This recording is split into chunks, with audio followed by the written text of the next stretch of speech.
Okay. So how did Walkerville Publishing begin? It began in 1998 when my husband and I and our 2 kids moved back to Windsor.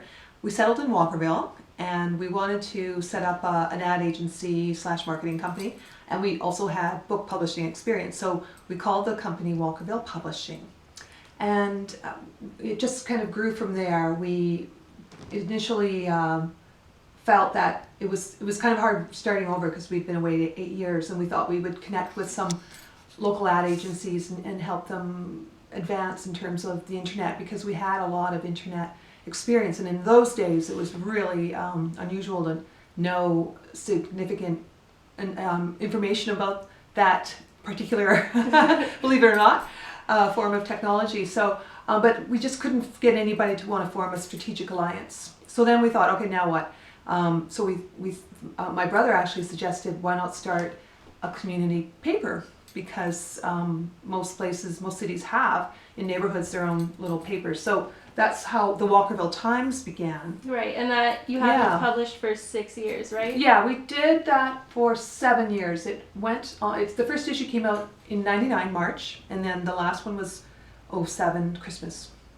Did it did it sell really well, or was it a free paper? It was a free paper. We it just was phenomenal, the response to it in terms of the readers.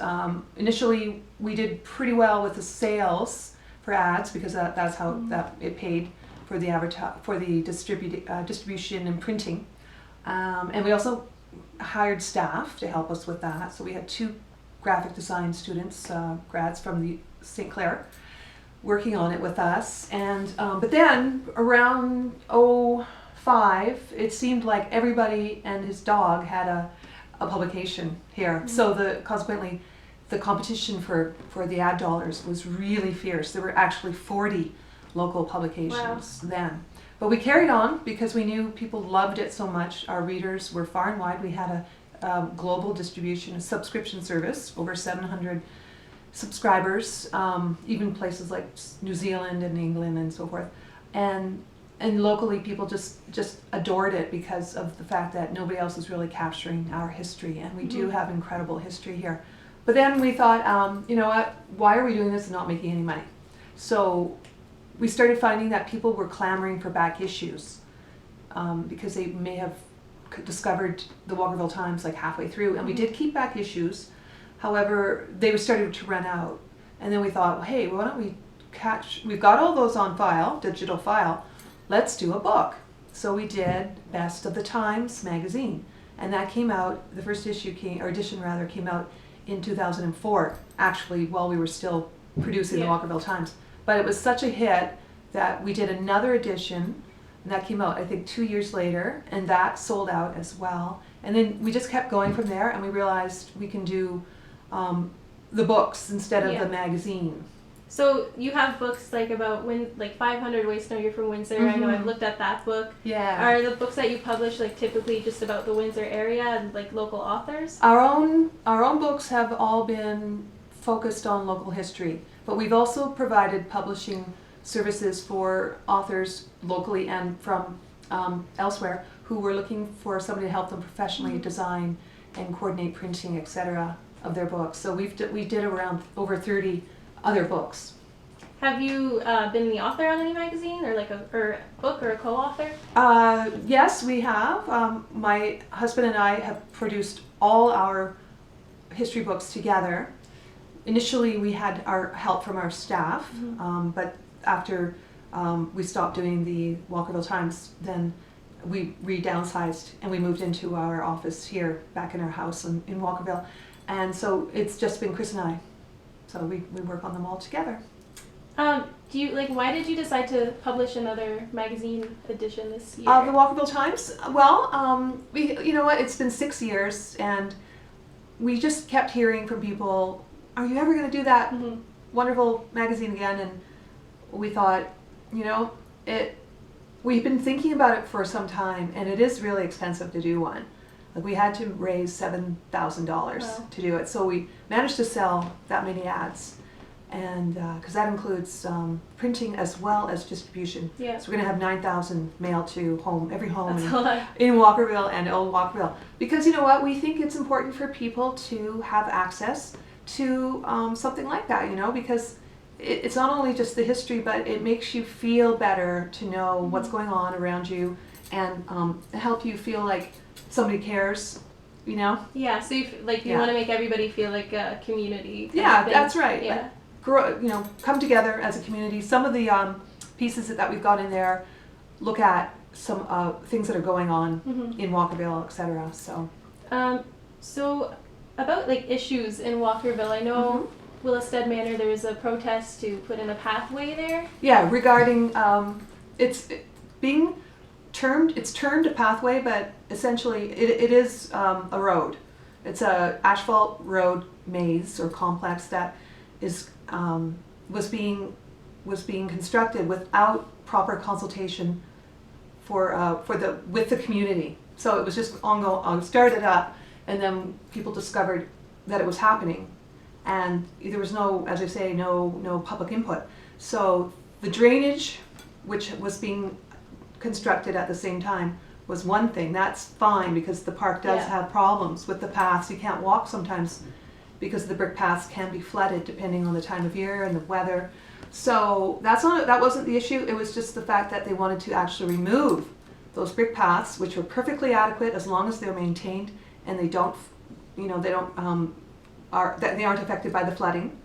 But they wanted to take those out and insert or place, and I'm sorry, I'm just I get upset about it. I'm a little emotional. So and construct rather these asphalt roads. It's just kind of ruining like the historic look of it. And I used to be on the board of Willestead, and I remember we debated at length about different things like what the garbage cans were supposed to look like. Really? Yeah, because they were, at one point there was an option to have advertising on the outside of the garbage bins, and we said no, we can't have that because it's a heritage park, would really detract. So, and then that's why I'm just so surprised that this pathway of asphalt roads has been approved. And so anyway, the group is trying to prevent that from happening. So Walkerville, I noticed there's like a lot of businesses and restaurants and stuff opening up. Do you think it's a good area to branch out and invest? Yes. I do think so. I think that despite the fact that the city of Windsor doesn't seem to really be supportive of small business, because the property taxes are extremely high, commercial taxes are extremely high. Nevertheless, Walkerville has so much going for it that people are willing to take the risk. And even if they do have to pay a lot monthly for their expenses, chances are you're going to do well, because Walkerville has heritage. Yeah. Heritage is what people actually want. They don't want to necessarily see places that are lacking in heritage, and that's part of the problem with downtown. We've lost so much heritage downtown, as well as the fact that the mall opened up in the 70s, and there wasn't a plan in place to deal with that big impact on downtown. So, I think when Walkerville is just going to keep growing, it does have its ups and downs, and I think a lot of that before had to do with the landlords. We had some pretty bad landlords here who owned commercial buildings, and then that changed, and then the new landlords tended to be a lot more open, and anyway, that's a long story. That's a whole other story. Do you feel like there are a lot of other issues in Walkerville that aren't touched on very often, or? In terms of, well, for example, the transport trucks. Yeah, the construction and everything. No, not that. That for some reason, the city, back before we returned to Windsor, gave the okay to allow transport trucks from Chrysler, Ford's, every other company, and these are 18-wheelers, to use Wyandotte Street as a route to the tunnel and the bridge. So it's really, really, really disruptive, dangerous, hard on the buildings, bad for traffic flow, etc. And actually started a group called Ban Big Trucks on Wyandotte, which has a Facebook group if anybody wants to join. I'm trying to find somebody who will actually create a global petition, because we did Yeah. have local petitions go to City Hall, be presented to the council. Doesn't make the impact. I want somebody to do global petition like change.org or revised.org. Yeah, it's bad that it's there because of all the pedestrians and all the businesses. Yeah. People want to be walking around and feel safe. Yeah, You're not and gonna feel safe with the truck coming and the at you. noise, Yeah. the fumes, the vibration, and I'm not just talking about our neck of Wyandotte. I'm talking all the way down. Yeah. It's just ridiculous. Like, where else? What other city allows giant transport trucks to go through there? Yeah. You know, Crazy. kids trying to cross the street to go to school. I know you said Walkerville, it's full of heritage and stuff. Do you Mhm. feel like the reopening of the old Walkerville Theater is gonna like have a huge impact on the town, or? I don't know if you know, I wouldn't say necessarily huge. I think that it's going to be very helpful because it was that's a very historic building. Mhm. That building was designed by the same man who designed the Fox Theater in Detroit, which is an incredible building and has proven to be a popular venue for years. Like, it's never closed. It's had its ups and downs as well. But whereas the man is named Crane, who designed the Tivoli, that's what it used to be called, which is now the Walkerville Theater. There again, that lack of respect for heritage in the city, and the fact that there was this constant urge or pressure to knock down the old and build new. So if a building did remain somehow, it usually was neglected. Yeah. Because it would need money and there just didn't seem to be the interest. So in that sense, I really am so happy that it's being preserved and it's going to be utilized.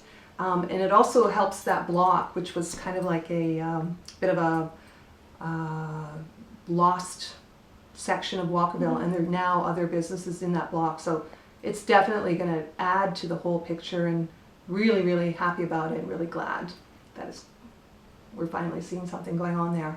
Well, great. Thank you for your time. Yeah, you're welcome. Very much. Thank you very much.